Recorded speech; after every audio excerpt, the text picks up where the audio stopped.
Mahilig ka ba sa sports naked touring bike na motorsiklo? Tiyak na magugustuhan mo ito. Ito po pala yung kanilang pinakabagong Hero Hunk 160R. Gaano nga ba kaganda ang motorsiklo na ito? Yan ang ating aalamin ngayon. Tara!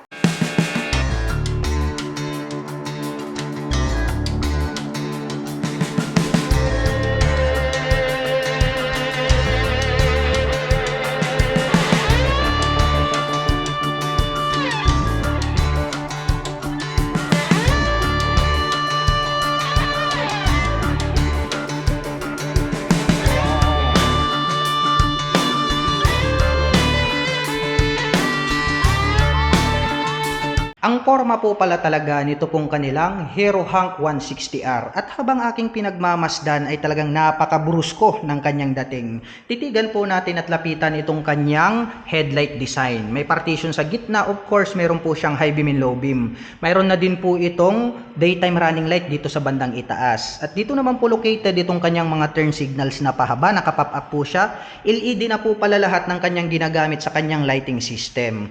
At pagdating naman po rito sa kanyang front suspension, ito po ay equipped with traditional telescopic fork, matte black ang kulay, may added reflector lights dito sa gitna, at may decals po rito na nakalagay na ABS. Ito po palang motorcycle na to mga ka-LM is naka-single channel ABS na po siya dito sa harapan.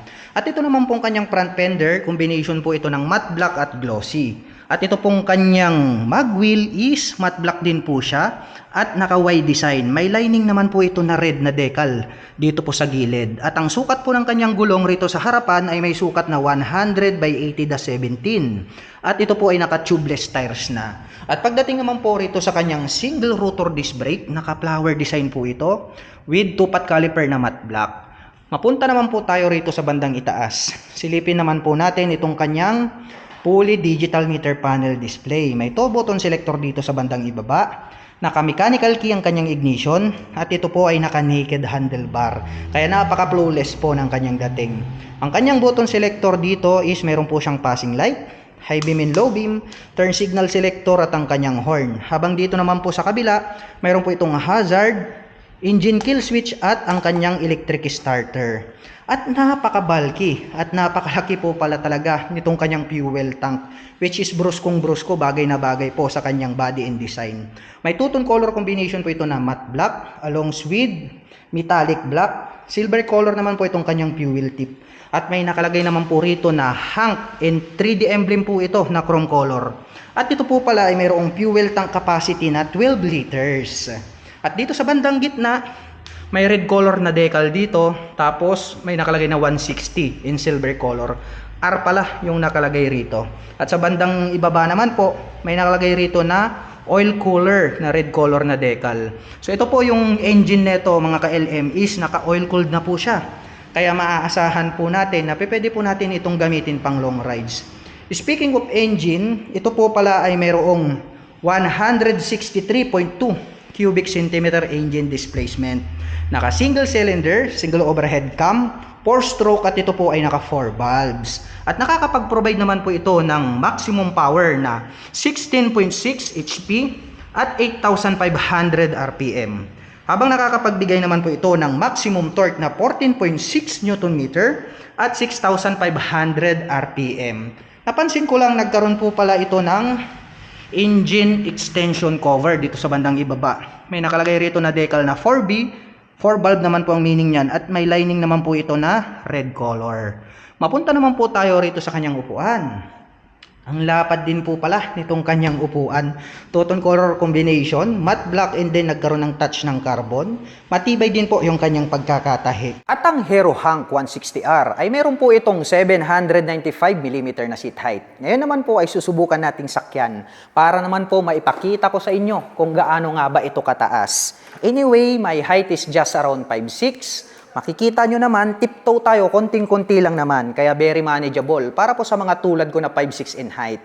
Nothing to worry about naman po para dun sa mga kababayan natin na hindi naman masyado katangkaran, gaya po ng 5'2" and above ay kayang-kaya nyo po itong i-maneuver. At mayroon naman po itong 5-speed manual transmission, mayroon po itong side stand at center stand. Mayroon naman pong rubber cover on top, ito pong kanyang pillion step para sa ating rider.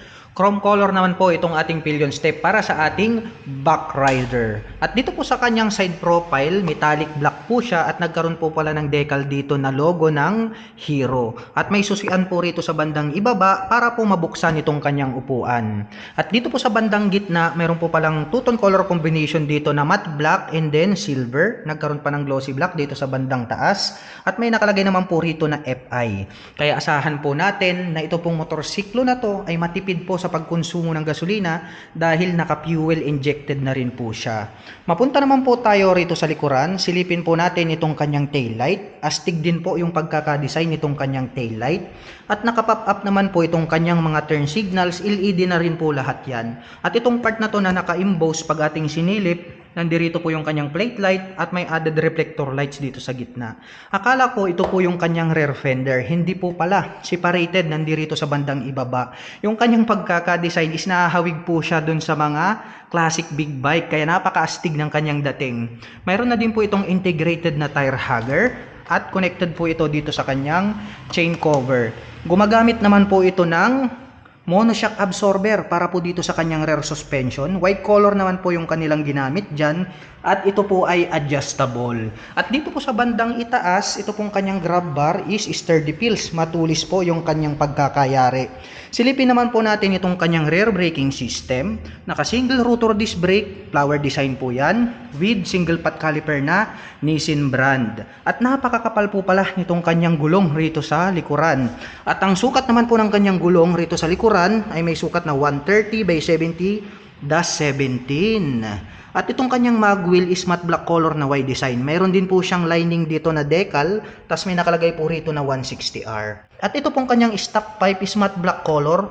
Alam ko mayroon tong head protection guard, siguro hindi lang nakalagay sa ngayon. At mayroon naman po itong single exhaust. At nandirito naman po itong kanyang foot brake at ito naman po yung ating foot pegs para sa ating rider. At ang presyo po pala nito pong kanilang Hero Hank 160R ay nagkakahalaga po ito ng 99,900 pesos. Wow, very affordable para po sa isang sports naked touring bike. At kung balak mo naman pong kumuha ng hulugan ay kailangan mo lang pong mag-down payment ng 7,000 pesos. At meron naman po itong 5,075 pesos sa loob po yan ng 36 months. At para naman po sa mga nakapanood ng video na ito at interesado pong maglabas ng pinakabagong Hero Hank 160R ay available po ito sa cash at installment basis. At pwede nyo po akong i-direct message dito po sa ating channel. At ilalagay ko na lang din po dyan yung aking contact number dyan po sa description box sa ibaba para po ako ay inyong matawagan at masagot lahat po ng inyong mga katanungan. At kung nagustuhan mo yung mga ganitong klase ng video updates na kung saan ako ay nagbebenta ng mga motorcycles, cars, mobile phones, appliances at mga properties, ay huwag mo po sanang kalimutang i-follow ang ating Facebook page at mag-subscribe dito sa ating YouTube channel. Hanggang sa muli, kita-kits po tayo sa mga susunod na video updates.